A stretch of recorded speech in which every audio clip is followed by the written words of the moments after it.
Hello everyone, welcome to another Odd Commander deck tech. I absolutely love the new PlayStation Secret Lair commanders, and here's another build that I'm proud of that shows off their strength. Let's talk about the Last of Us commanders. Now, we've got 4 cards that can combine with each other to make partner combinations here, coming in 2 sets, one from the first game, one from the second. Most of the time you're going to end up with a Jund combination, but you could also get Rakdos or Gruul, and we really want to build a Jund deck, so those combinations are out. After some deliberation, I went with Joel and Abby as my 2 commanders, leaving both versions of Ellie in the main deck. The main reason for this is that I was compelled to build a deck where Abby works really well in our favor, and so Abby is actually going to be the main focus of the deck and Joel is here for support. If you're not familiar with these cards, Abby is a legendary creature human survivor that costs 1, a red, and a green. She's a 4/4. When you cast her, you make a number of 1/1 black fungus zombie creature tokens equal to the amount of mana spent to cast it, and then she enters under the control of an opponent of your choice. Joel is a legendary creature human survivor as well, also a 4/4 but costs 3, a black, and a green. Has menace, and whenever a creature token dies, put a +1/+1 counter on Joel and draw a card that only triggers once each turn. Abby is really interesting because she provides an amazing payoff with a downside that she is going to end up on someone else's board. But if we orient the deck around getting her back and using the tokens and other tools, then we can repeatedly recast her and get the benefit of massive amount of tokens. Joel here is mainly a payoff for having those tokens. He's a powerful attacking threat and can provide card draw to help us with a more consistent game, and he can help close out the game if he gets big enough. So I think this combination lends to an interesting game plan where you're trying to steal back your own creature or otherwise remove her so that you can get an insane amount of tokens as quickly as possible. First, let's talk about the main focus of the deck, which is ways that we have for dealing with Abby and otherwise taking advantage of giving our opponents creatures. First, we have targeted removal traditionally.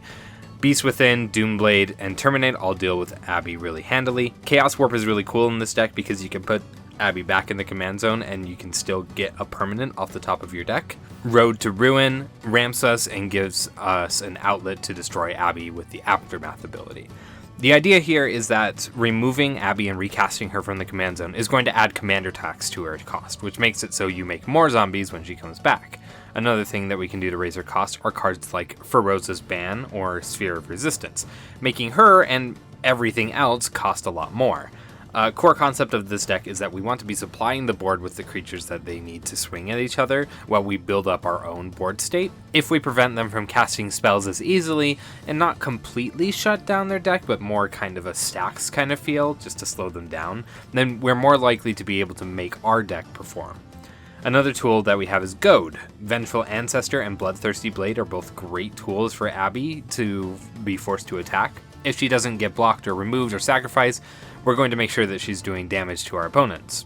Commander damage at that. We also have Goblin Spymaster, which forces all of our creatures to attack every turn with a sneaky token. Blasphemous Act does a good job at removing Abby in a pinch, although we probably don't want to do this if we have a lot of tokens and no payoffs. Captivating Crew is a great and repeatable way to get Abby back so that we can sacrifice her. Chatterfang Squirrel General is awesome in this deck. It gets us extra tokens whenever we make them, but it also provides us a way to sacrifice those tokens to remove Abby if we have at least 4 of them to sacrifice, which we will after Abby's second cast from the command zone. And last is Homeward Path, which is probably the most important card in the deck, allowing us to simply reclaim control of Abby every time we tap it. Now, obviously, we have a sacrifice synergy in the deck. This is an Aristocrats deck, so we're planning to sacrifice our tokens to get a benefit. And sacrificing Abby is an important part of the deck, so let's talk about our sacrifice outlets and synergies. First, I have to talk about White of the Reliquary, one of the best cards in the deck as well, which can let us sacrifice a creature to get a land onto the battlefield. Getting White out is an automatic Homeward Path, starting a chain of casting and sacrificing Abby really quickly. After that, it's really good for continuing to ramp and get the mana that we need to continue to cast Abby from the command zone for her high costs. We have some other free sack outlets with Umbral Zealot, Viscera Seer, Astronaut's Altar, and Goblin Bombardment, all of which are pretty standard fare for a Jund Aristocrats deck. We also have Erebos Bleakhearted, which can sacrifice for some mana and potentially help get Abby back if we have enough mana and creatures to do so.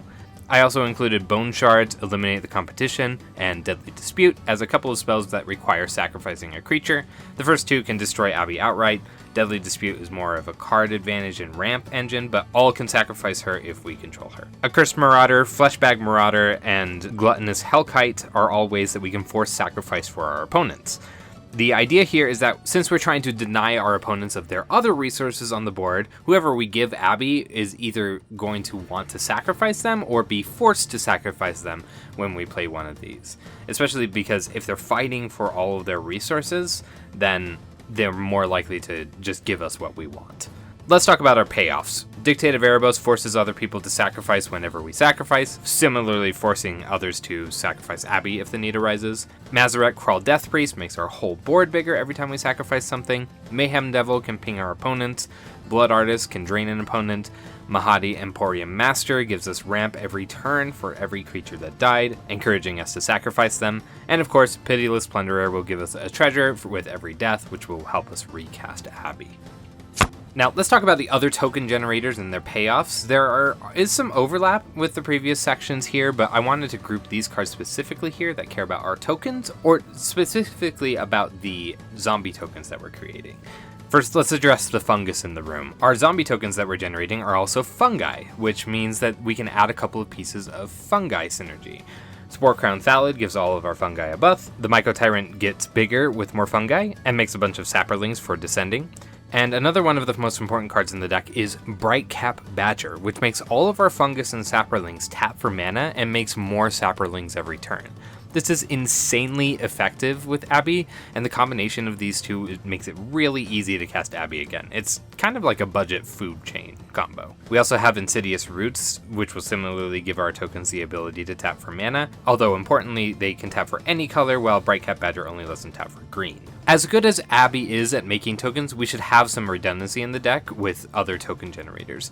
Mycoloth lets us sacrifice a bunch of creatures and turn them into extra Saprotlings every turn. Endrixar Master Breeder makes Thralls whenever we cast anything, which will eventually sacrifice itself due to Abby costing more than 7 at some point, but until then it can help us get to a point of stability. Grismold the Dreadsower gives our opponent's creatures that die and make him stronger and trigger other things like Joel. Ophiomancer gives us a snake every turn to sacrifice, and Tendershoot Dryad gives us a bunch of Saprotlings that end up being really powerful once we have the City's Blessing. Battle Hymn and Culling Ritual give us a bunch of mana for having a lot of creatures. Death Baron gives our zombies Death Touch, which further protects our board.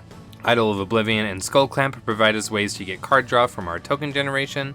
Impact Tremors does damage to our opponents whenever we make a token.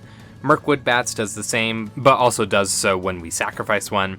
Nadia's Nightblade will drain whenever we have death, and Undead Augur will cause life lost and card draw for our zombies dying. And last, Second Harvest can help us multiply our tokens by 2. Last here, we have a couple of methods of recursion and a couple more important utility pieces I wanted to touch on. Hunted One is mostly in here because it's part of the secret lair drop. If you haven't noticed, we've included the other cards from the drop, so I'm mostly including this for flavor. We also have Cabal Ritual in here for the same reason. They're not the most synergistic cards with this build, but Haunted One does provide our commander with some protection if it gets removed while attacking or something. I did consider making this deck a more survivor-focused deck, but there just isn't a lot of support for that right now, and it doesn't really fit with the other game plan that we wanted to do. Journey to Eternity similarly provides a good insurance policy that we can cash in on, and then that lets us get creatures back from our graveyard on the transformed land side. Then we have traditional pieces such as Reanimate, Victimize, and Living Death, which are always good in decks where we have a lot of creatures that are probably going to end up in the graveyard. Anger is a great card to end up in the graveyard, speaking of which, giving our creatures haste being very important part of the deck. And last, Basilisk Collar is always good, but also works great with Ellie Vengeful Hunter, who can use it to gain life for dealing damage to our opponents with its ability and make it a free sack outlet. Thank you for tuning in for another Commander Deck Tech. I hope you enjoyed it. Let me know what you thought of this build. I really like the feeling of jank and flavor that we're actively trying to remove our own commander, which is more of an uphill battle than it typically would be, and I hope that that translates on the table to something fun to play with my friends. Thank you again for watching, and I hope to see you in the next one.